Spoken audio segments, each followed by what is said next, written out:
मैं निश्चय जैन पन्नावाला इधर आप सभी के बीच आज हम लोग warehouse and inventory management cover करने जा रहे हैं। जो लॉजिस्टिक्स मैनेजमेंट का एक टॉपिक है। सबसे पहले हम आज देख लेते हैं क्या कौन से टॉपिक में हम कवर करेंगे, डिस्कस करेंगे। सबसे पहले warehouse and inventory management एक छोटा सा डेफिनेशन होगा। Warehouse design and layout, material handling and storage system, inventory control matter and model, order picking and fulfillment, cross docking and just in time principle, inventory management in manufacturing, e-commerce, reverse logistics and product return। बिना देरी के चालू करते हैं। ये इधर पर एक अपन डेफिनेशन देखेंगे। वेयर हाउस इन्वेंट्री मैनेजमेंट क्या है? Are about organizing, storing, controlling goods efficiently to ensure smooth supply chain operations. क्या? स्टोरिंग करना, ऑर्गेनाइज करना, कंट्रोल करना, इन तीनों को लेके क्या है वेयर हाउस और इन्वेंट्री मैनेजमेंट होता है। इधर पे अपन लोग देखते हैं warehouse design and layout क्या होता है जी। What is it? Okay, designing the structure and internal arrangement of a warehouse to optimise space, reduce cost, ensure smooth movement of goods. ये जो वेयर हाउस डिज़ाइन सिंपल वही optimise, जितना space है उसको हम मैक्सिमम उसका use कर पाएँ, जिससे क्या हो रिड्यूस कॉस्ट हो, और इससे क्या हो इंश्योर सुनिश्चित करना जो मूवमेंट ऑफ गुड्स है वो एकदम आसानी और सरल उससे होता जाए। अगर आपको गुड डिज़ाइन करना है तो ये सबसे पहले क्या क्या की फीचर्स होने चाहिए?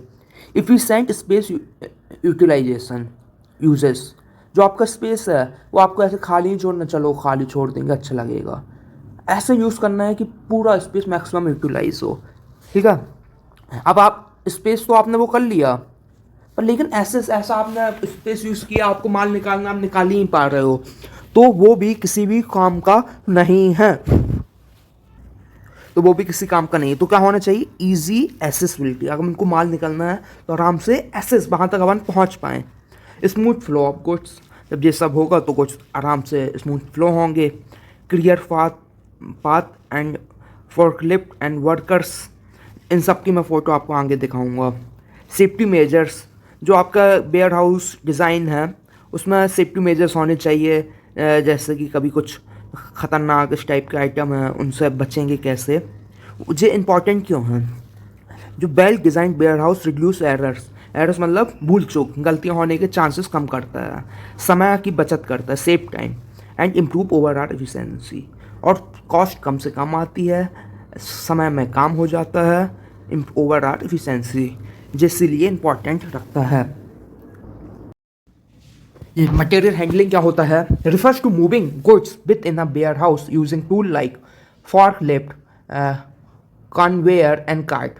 आप इससे पहले मैं आप लोगों को कार्ट तो आप सब समझते होंगे, बाकी ये दो हैं इनकी मैं आपको फ़ोटो दिखाना चाहता हूँ, आप एक बार देख लीजिए। जो आपको दिखाई दे रहा है ये क्या हो गया? ये हो गया फॉर्कलिफ्ट, ये हो गया रैक्स, और ये हो गया। अब इसको जो आप देख रहे हैं इसमें जैसे कि ये मार रखा है ऐसे बक्सा, वो अपने आप ऑटोमेशन से ऐसे मूव कर रहा है। ओके, ये आपको, और ये जो गाड़ी होती है इसमें ऐसे जैसे आप ये बक्सा देख पा रहे होंगे ऐसे रखा हुआ है, जो इंसान मूव कर रहा है उसे, ये हो गया फॉर्क लेफ्ट। ओके, ये आप समझ गए ना? चलिए अब वापस आते हैं। तो इसको आप समझ गए। जो मटेरियल हैंडलिंग सिंपल है, moving the goods within the warehouse using tools like, मतलब वेयर हाउस के अंदर जब अपन एक जगह से माल को दूसरी जगह ले जाते हैं, कुछ करते हैं, तो उसको कहते हैं मटेरियल हैंडलिंग। इसका goal minimize the movement, save time and avoid damage. जितना कम मूवमेंट होगा उससे आपका टाइम बचेगा, और अवॉइड डैमेज मतलब कि उससे डिस्ट्रॉय होने के चांसेस कम हो जाएंगे। Storage system, okay, pallet racks मैंने आपको बताया, store large item on pallets, मैं आपको फ़ोटो दिखाया था। स्लीप्स, ये एक टाइप के वही होता है जैसे अलमारी हो गई, something like that only. Bins for organising tiny items like a screw and nuts, something like dustbin या फिर ऐसी बाल्टी टाइप का जिसमें जो नट्स होते हैं वो आपको आसान से मिल जाए। ऑटोमेटेड सिस्टम, रोबोट और machines that store and retrieve items to reduce manual labour. Automation का सिस्टम, अपने आप वो मशीन गई माल निकाल लाया, ये सब हो गया ऑटोमेशन। इसका इंपॉर्टेंस क्या है? Efficient material handling and storage prevent damage item and improve accuracy and save time. जिसका इंपॉर्टेंस क्या होगा? अगर मटेरियल हैंडलिंग अच्छे से होगा तो क्या होगा? डैमेज मतलब कि जो आपका माल है वो टूटने की, उसमें कुछ डैमेज होने के चांसेस कम है। इम्प्रूव एक्यूरेसी आएगी, टाइम बचेगा। तो ये एक शॉर्ट में आपको मटेरियल हैंडलिंग बता दिया। इन्वेंट्री कंट्रोल क्या होता है, अब हम आपको बताने जा रहे हैं inventory control methods and model. सबसे पहले हम देखते हैं व्हाट इज इन्वेंट्री कंट्रोल, क्या होता है। Ensure you have a right amount of stock and not too much और not too little which cause shortage. अगर आपके पास जो माल है वो सही मात्रा में, सही क्वांटिटी में पर्याप्त हो और वो सही समय में हो। अगर वो ज़्यादा मात्रा में भी है तो भी जो दिक्कत की बात, तो भी जो चिंता का विषय है। क्यों? क्योंकि आप स्टॉक को अगर मैनेज कर रहे हैं तो आपको बहुत सी कॉस्ट पे करनी पड़ती है। उसकी मेंटेनेंस कॉस्ट देनी पड़ती है, वेयर हाउसिंग कॉस्ट देनी पड़ती है, और भी अलग अलग टाइप की कॉस्ट देनी पड़ती है। अगर माल कस्टमर उसकी डिमांड कर रहा है, आप उसको जो वो माल मांग रहा है, जो गुड्स वो मांग रहा है, आप उसको उपलब्ध नहीं करा पा रहे हो, तो क्या होगा कि कस्टमर कहेगा चलो भाई इधर से दूसरी जगह से ले लेंगे। आज ऐसा नहीं है कि आप ही एक उसमें हो। मैं आपको एक एग्जांपल देता हूँ। पुणे में एक शॉप है चित्रे बंधु। पहले उसके खूब ज़्यादा बताते हैं कि नाटक थे कि हफ्ते में एक दिन दुकान बंद रखनी है, ऐसा रखना है, ऐसा करना है। अब उसने सब कुछ बंद कर दिया। इसका क्यों क्यों बंद किया?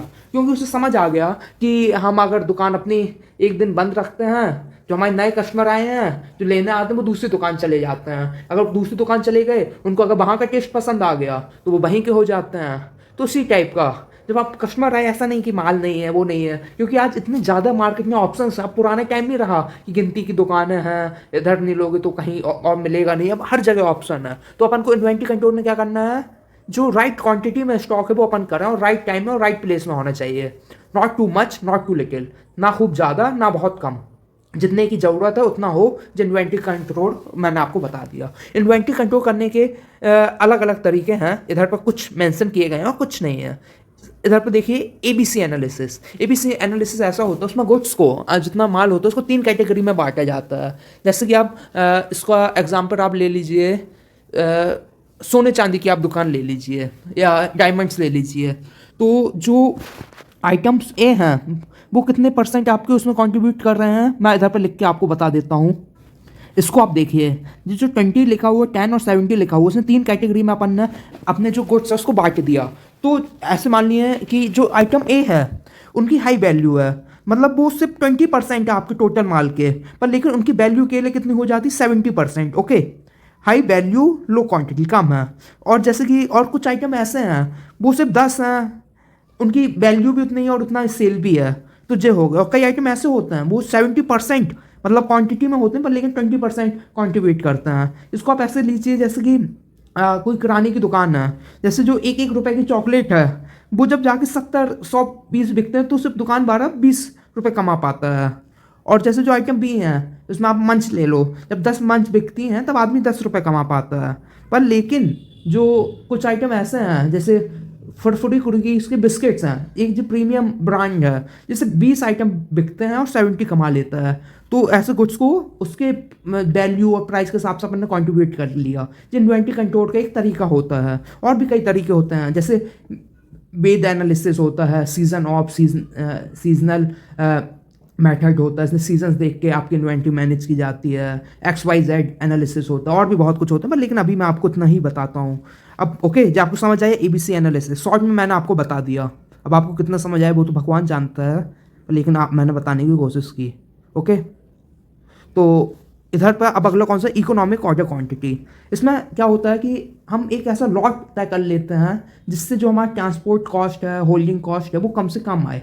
जैसे कि आप ऐसे मान लो वेयर हाउस है, वेयर हाउस आपका फुल हो या 50% भरा हो, जो उसकी मेंटेनेंस कॉस्ट आएगी वो लगभग सेम ही आती है। क्यों? क्योंकि जो सिक्योरिटी चार्ज है वो उतना ही लेगा, वो सब इतना लेगा। तो अपन को इसमें सिंपल है कि अपन को एक ऐसे एक ट्रांसपोर्ट ले लो, आपका आधा टैक भरा हो या फुल टैक लोड हो, या 10% हो या 100% हो, तो आपको कॉस्ट उतनी ही आती है। तो मिनिमम ऑर्डर अपन तय कर लेते हैं, हम इस पर्टिकुलर ऑर्डर क्वान्टिटी में उस माल को मंगाएंगे तो हमको क्या पड़ेगा कि एकदम जो हमारी बाकी कॉस्ट वो कम से कम होगी।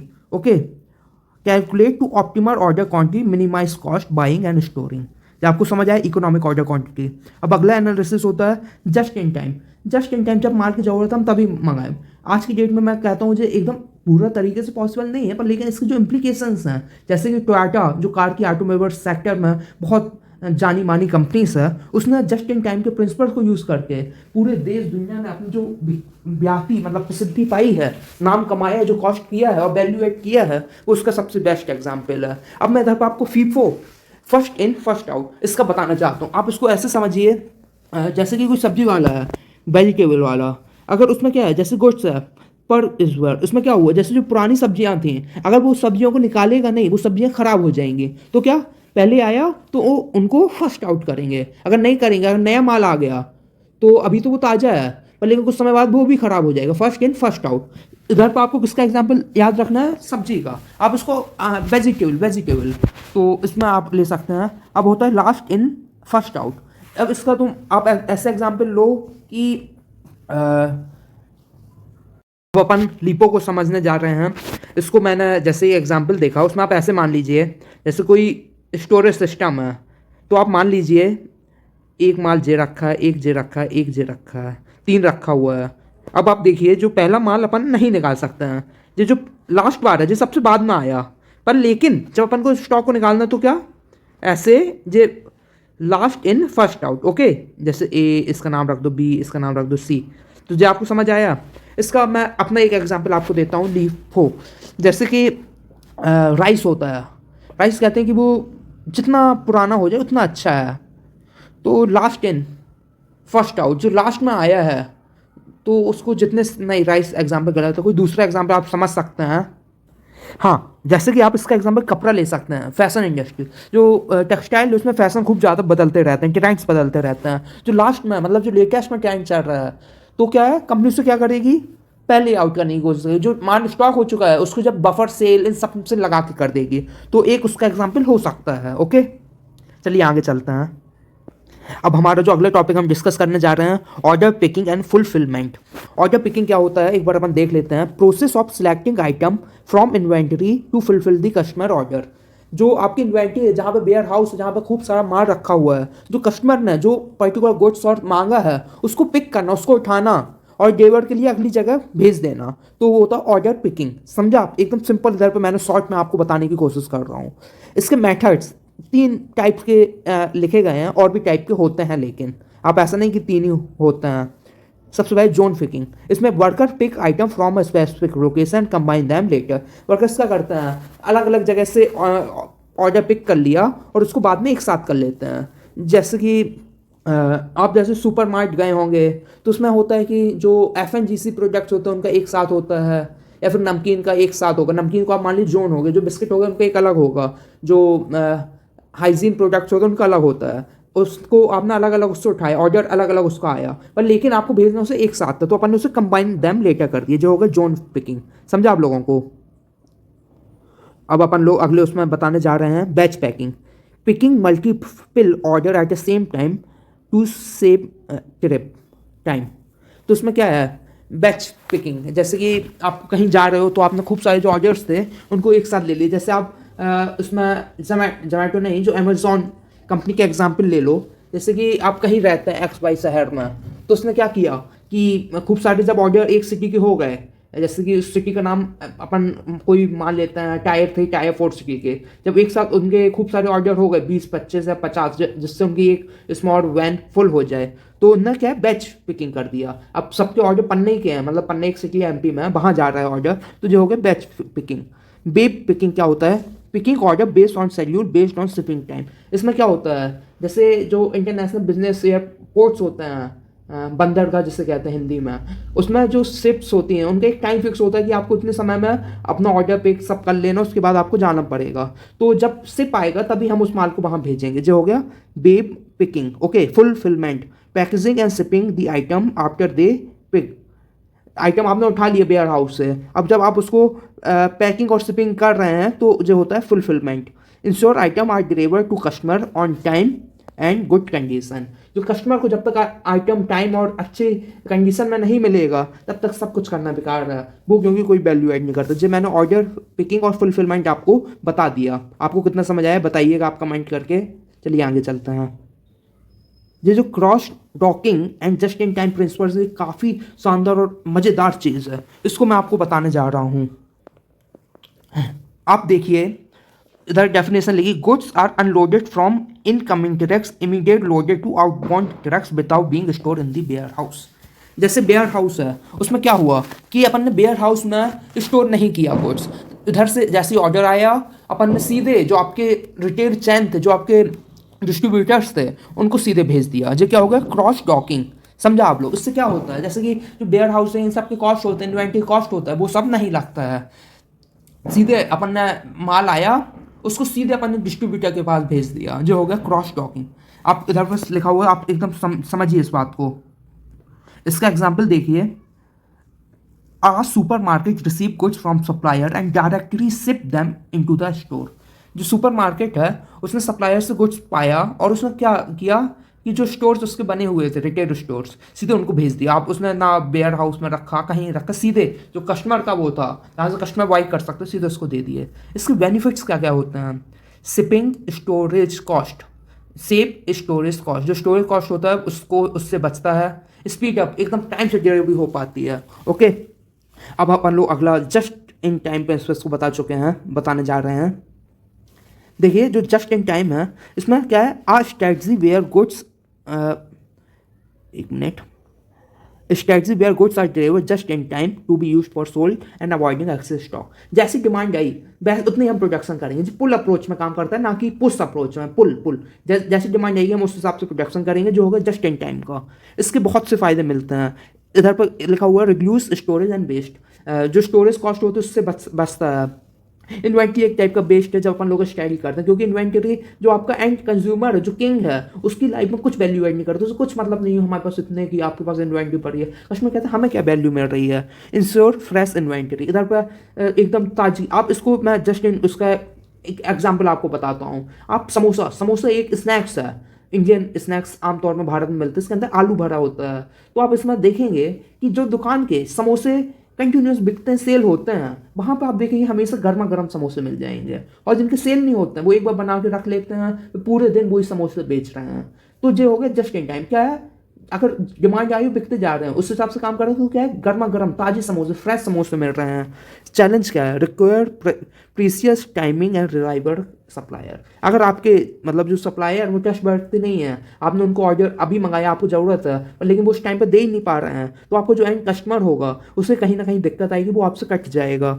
ओके, इसकी टाइमिंग जैसा मैच करना बहुत ज़्यादा ज़रूरी हो जाता है। अब जस्ट इन टाइम और क्रॉस टॉकिंग को कुछ ना कुछ आपको समझ आया होगा, ऐसी मैं उम्मीद और आशा करता हूँ।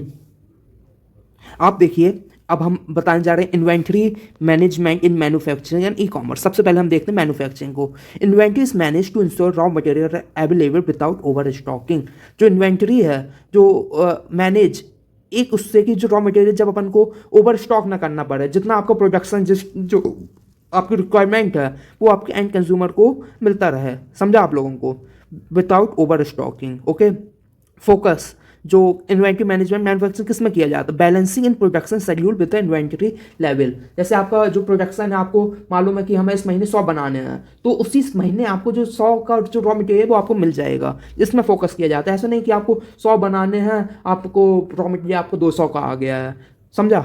तो जे मैंने आपको बता दिया इन्वेंट्री मैनेजमेंट एंड मैन्युफैक्चरिंग ऐसे किया जाता है। ई कॉमर्स जैसे कि जो अमेजॉन हो गया, फ्लिपकार्ट हो गया, ये सब क्या है, ई कॉमर्स प्लेटफॉर्म है। इसमें क्या होता है, inventory must meet a customer demand while keeping a storage cost लो।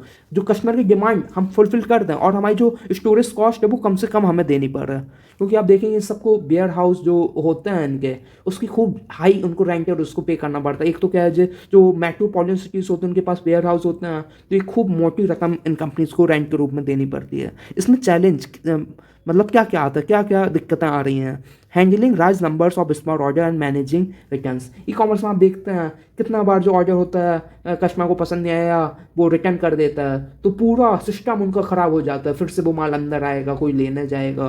तो जो एक मैनेजिंग रिटर्न एक उसका चैलेंज है।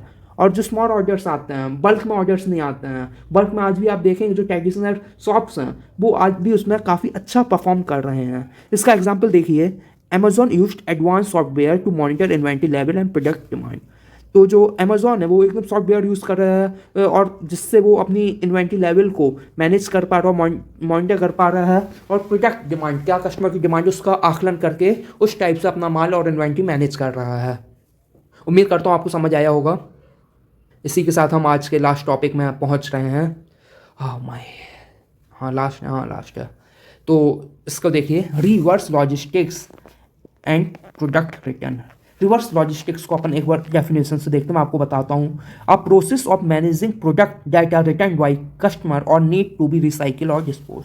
आजकल आप देखिए जो रिवर्स लॉजिस्टिक्स, जैसे कस्टमर ने कुछ माल वापस किया, उसे ऑनलाइन उसने लिया, उसने पसंद नहीं आया, तो क्या है, रिवर्स लॉजिस्टिक्स है। उस तक गया, फिर आपको उससे ऑर्डर पिक करना है, फिर से उसकी जो उसमें गलतियाँ हुई उसमें सुधार करना चाहिए, रिवर्स लॉजिस्टिक्स है। और उसको आजकल एक और होता है, आजकल सर्कुलर करके एक शब्द चला है, सर्कुलर इकोनॉमी। उसमें क्या है, एक प्रोडक्ट को अपन को बेस्ट उसमें यूज़ करना है, जैसे रिसाइकिल करना है, डिस्पोज करना है। जैसे कि आप दूध जो टेट्रा पैक्स मिल्क में आता है, आजकल आप देखेंगे जो कंपनीज हैं वो कहती हैं कि आप दूध लो और टेट्रा पैक हमको वापस करके जाओ, हम आपको 15 रुपये 50 रुपये केजी से उसको बाई करेंगे, जिस तब क्या है, रिवर्स लॉजिस्टिक्स का पार्ट है। क्यों? क्योंकि आजकल अपन सस्टेनेबिलिटी उन सब में मेजर कर, गवर्नमेंट उनको फोर्स कर रही है, कहती है कि आप सस्टेनेबिलिटी की तरफ जाइए, आप रिसाइकिल रीयूज में जाइए, जिस सब रिवर्स लॉजिस्टिक्स में कवर होता है। इसका एग्जाम्पल, कस्टमर रिटर्न आ डैमेज आइटम। कस्टमर को कुछ आपने मंगाया, वो डैमेज आ गया, वो रिटर्न हो गया, तो जे रिवर्स लॉजिस्टिक्स का एक एग्जांपल हो गया। Recycling old electronic and packaging material, इसका मैं एग्जांपल आपको दिया, टेट्रा पैक दूध इन सब का, या ओल्ड इलेक्ट्रॉनिक्स आइटम। आप जैसे कार स्कूटी बाइक लेते होंगे तो इंजन्स वगैरह हो गया, वो अच्छी कीमत में वो हो जाता है, रिटर्न हो जाता है, जे भी रिवर्स लॉजिस्टिक्स के अंदर आएगा। जे इंपॉर्टेंट क्यों रखता है? Improve customer satisfaction and making a return easy. अगर जैसे ऑनलाइन डिलीवरी होगी, वो कपड़ों में इतना ज़्यादा सफल क्यों हो पाया? क्यों? कस्टमर को पसंद नहीं आया, उसने आइटम मंगाया तो उसे फोर्स नहीं, आप तो आप लेना पड़ेगा, जो क्योंकि ईजी, कस्टमर को लगा कि हाँ भाई चलो पसंद नहीं आया तो वापस हो जाएगा। ओके, कस्टमर सेटिस्फैक्शन, क्या satisfaction, customer is king. Help company to recover value from the return goods. तो जैसे जो रिटर्न गुड्स आते हैं उनकी भी एक वैल्यू होती है, तो help companies to recover value from return goods, उनकी जो वैल्यू होती है उससे न और आगे फर्दर एडिशनल वैल्यू ऐड हो पाती है। सपोर्ट सस्टेनेबिलिटी बाई रिसाइकलिंग री यूजिंग आइटम। सस्टेनेबिलिटी की आजकल सरकार कितना ज़्यादा कह रही है कि अपन को सस्टेनेबिलिटी की तरफ जाना है, हमें रिसाइकिल री यूज़ इन सब में काम करना है, और इससे अच्छा भी है। आजकल आप देखें कपड़ा वगैरह हो गया, प्लास्टिक का जो वेस्ट होता है उससे एकदम पॉलिस्टर की सेट बना देते हैं, सब बना देते हैं, यार्न्स बना रहे हैं, धागा बना रहे हैं, जिस सब मैंने आपको बता दिया। उम्मीद करता हूँ कि आपको कुछ ना कुछ समझ आया होगा। इसी की तरह हमारी कोशिश जारी रहेगी। अगर आपको अच्छी लगी है तो आप लाइक करिए, कमेंट करिए, खुशी मिलेगी। बोलिए मेरे साथ, भारत माता की जय, भारत माता की जय। हम जीतेंगे, हम जीतेंगे, हम जीतेंगे, मन में है विश्वास, हम होंगे कामयाब एक दिन। जय हिंद।